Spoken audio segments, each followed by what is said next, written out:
3 days in now, the TCI delegation of public and private sector professionals engrossed in hearing the opportunities which exist in Haiti as the government of the Republic aims to redefine what Haiti is known for. The prospects include moving tourists for excursion trips between the two countries, which are only 25 minutes apart, offering manufacturing and production opportunities, sharing expert and human resources in the area of farming, and the potential to set up shop in Haiti as a business or a developer. Just some of what was put on the table as the commercial sector teamed up with the government to show Turks and Caicos that Haiti can be more than illegal migrants. And one of the challenges that we have in Haiti is to change the image worldwide and to change the image within the Caribbean. So I'm confident with these images of all these sites that we visited today.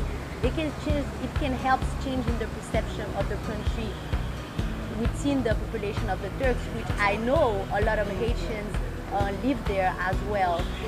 Madame Minister Villajuan spent the day with the entourage, making a lasting impression on the public and private sector partners flown in from the Turks and Caicos for the 4-day expedition. The TCI sending over its second-in-command, Deputy Premier Akira Mizik. Is to ensure that we're able to strengthen the links that our two countries have had for at least the last 200 plus years.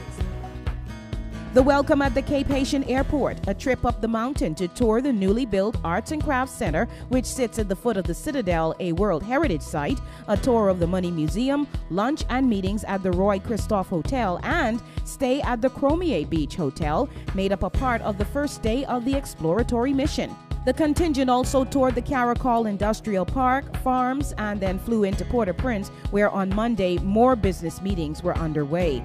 From Port-au-Prince, Haiti, DeAndre Hamilton reporting for One Caribbean News.